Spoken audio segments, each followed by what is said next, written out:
Donc il y aura un collège des producteurs qui sera créé. Au départ, aujourd'hui, donc on a fait signer des promesses d'adhésion. Au niveau national, ce soir, on en est à 16,3% du volume. Donc on est à 16,3% du volume. Il y en a qui disent que c'est pas beaucoup, peu importe. C'est facile d'être adhérent d'une chose où on est obligé d'adhérer. Nous, c'est que du volontariat. Donc à 5 à 6 mois, on est arrivé déjà à 16% du volume. Donc moi je trouve que c'est déjà pas mal.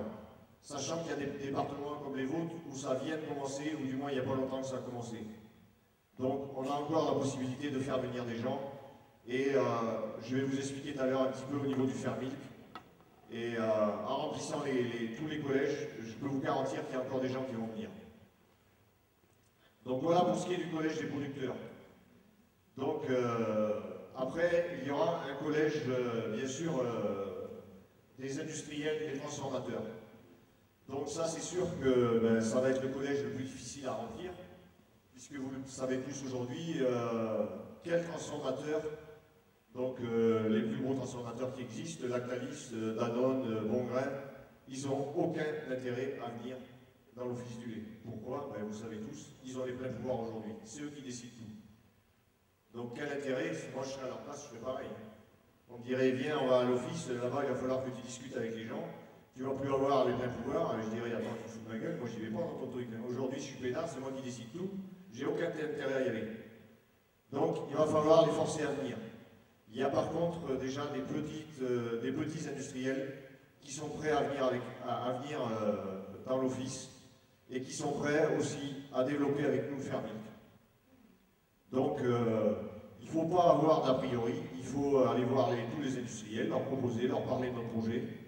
Il faut être bien conscient aussi qu'il y a des petits industriels qui sont persuadés que si on reste dans la filière telle qu'elle est aujourd'hui, ils sont comme nous, ils vont disparaître.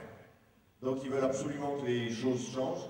Ils veulent absolument qu'il y ait un prix le même pour tout le monde parce qu'ils n'arrivent plus à concurrencer Lactalis ou Sodial ou compagnie.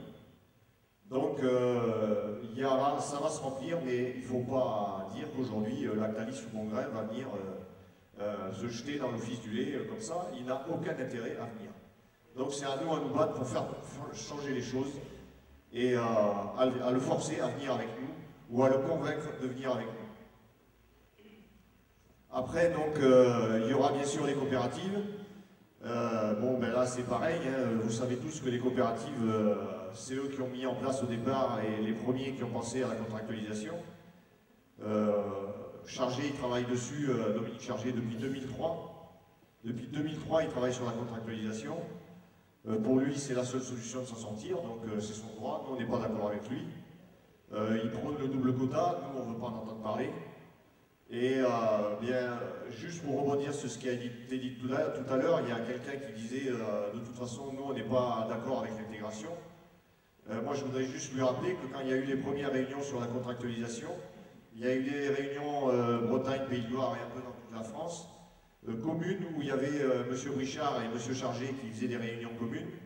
À ces réunions-là, donc c'était au mois de novembre je crois, M. Brichard disait qu'il était contre le double quota. Aujourd'hui, j'ai le regret de lui annoncer qu'il a officialisé qu'il était d'accord avec le double quota. Puisque aujourd'hui, c'est marqué dans les journaux, ils ont accepté le double quota et pour eux, c'est une bonne solution. Donc moi, quand ils me disent qu'aujourd'hui, ils ne sont pas d'accord avec l'intégration, en 6 mois, ils ont changé d'avis pour les doubles quotas, je crains fort que dans quelques mois, ils auront encore aussi changé d'avis sur l'intégration. Donc moi, c'est clair et net, les coopératives, ça va être très dur de les faire venir. À part ceux qui vont être forcés par leur région grâce au Fermilk. Je vais vous expliquer tout à l'heure comment on va pouvoir essayer avec le Fermilk de les forcer à rentrer dans l'office du lait. Donc après, il y aura la distribution. Donc la distribution, on en a déjà rencontré. La plupart sont prêts à venir. Pourquoi? Parce qu'ils voient ça d'un bon oeil. C'est la première interpro où ils vont avoir le droit à la parole. Et la première interpro où ils vont pouvoir s'expliquer. Donc l'appli et l'ENB n'ont jamais dit que la distribution c'était des anges.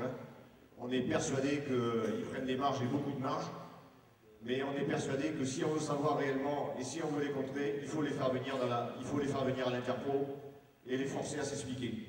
C'est pas en les laissant sur le côté, en leur tapant dessus, que ça arrangera les choses. On a bien vu ce qui s'est passé à la réunion à l'Élysée l'autre jour, hein, pour les producteurs de fruits et légumes. Ils sont sortis de la réunion et qu'est-ce qu'ils ont obtenu? Rien de plus que ce qu'ils avaient avant. Ça ne changera rien. Tant qu'on les laissera sous le bord de la douche et qu'on leur tapera dessus, de toute façon, ça ne fera que leur jeu. La meilleure solution, c'est de les faire venir. Donc il y en a déjà un bon paquet qui sont prêts à venir et à adhérer à l'Office du lait. Après, on a aussi mis, bien sûr, le deuxième maillon essentiel d'une filière, c'est les consommateurs. Puisqu'il faut bien être clair, une filière, elle ne peut vivre que si vous avez des producteurs ou des consommateurs. Puisque la transformation, on peut tous la faire, et la distribution, on peut tous la faire. On va le prouver avec le Fermic. Erwin l'a déjà fait, a commencé à le faire en Belgique. Par contre, si vous n'avez plus de producteurs, si vous n'avez plus de consommateurs, la filière elle est morte. Donc les deux acteurs primordiaux à mettre dans une interpro, c'est les producteurs et les consommateurs. Comment se fait-il qu'il n'y ait jamais eu de consommateurs dans l'interpro et dans le CNIL aujourd'hui? C'est quand même incroyable. Enfin, ça s'explique, puisque quand on a fait des filtrages devant les laiteries, quand on voit ce qu'on trouve et ce qui rentre et ce qui sort des laiteries, c'est sûr que les consommateurs, il valait mieux pas qu'ils soient trop au courant de ce qui se passait. Donc ça aussi, ça va être un moyen, tout ce qu'on a trouvé dans les filtrages de laiterie. Vous savez, hein, l'huile de palme, l'huile de copa, la fécule de pollen de terre, le lait d'avoine et compagnie. Tout ce qu'on a trouvé, on va s'en servir. Et pour faire pression sur les laiteries et sur certains industriels pour leur dire, si vous nous cassez trop les pieds, on va peut-être pouvoir sortir quelques cartouches qu'on a encore dans la cartouchière. Et puis on verra bien ce qui se passe. S'il faut en arriver jusque-là, on est prêt à aller jusque-là. Il n'y a pas de problème. Nous, on dit que la vérité, on a toutes les preuves de ce qu'on avance. Donc s'il faut les sortir, on peut toujours les sortir. Donc il est absolument nécessaire que les consommateurs viennent. Donc on a rencontré déjà 3 associations de consommateurs. Donc il y en a 2 donc que choisir, UFC que choisir. Eux, le problème c'est que dès que vous les rencontrez, ils vous disent clairement nous, la seule chose qui nous intéresse, c'est que le panier de la ménagère soit le moins cher possible. Peu importe ce qu'ils bouffent, ils s'en foutent, tout ce qu'ils veulent, c'est que ce soit le moins cher possible. Donc ça, c'est vrai qu'avec nous, ça va être assez difficile. Puisque eux, apparemment, manger de l'huile de palme ou des choses comme ça, ça n'a pas l'air de trop les déranger. Tout ce qu'ils veulent, c'est de payer le moins cher possible. Donc à la limite, ils vont à l'encontre de ce que nous, on veut.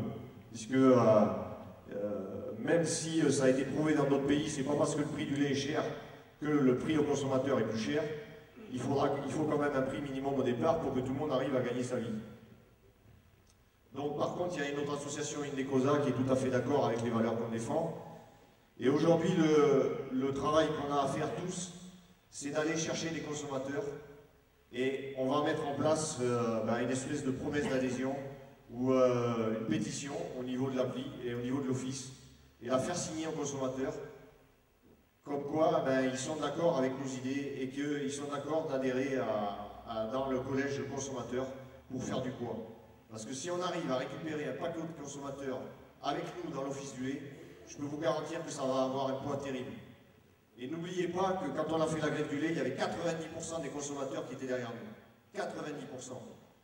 Et vous, je crois que vous n'avez pas fait beaucoup de dons de lait, mais nous on en a fait pas mal parce que pendant la grève, et on en a refait encore dernièrement quand il y a eu la tempête Xynthia, donc la région Pays de Loire, on a fait un don de lait pour donner de l'argent aux producteurs de lait qui avaient été les plus touchés en Vendée, puisque toute la Vendée, il y a beaucoup là-bas qui nous disaient de toute façon l'appli vous n'êtes pas solidaire. Et bien nous on leur a dit vous allez voir si vous n'êtes pas solidaire, on va donner du lait. Et donc on a récupéré à peu près 10 000 € rien qu'avec les dons de lait.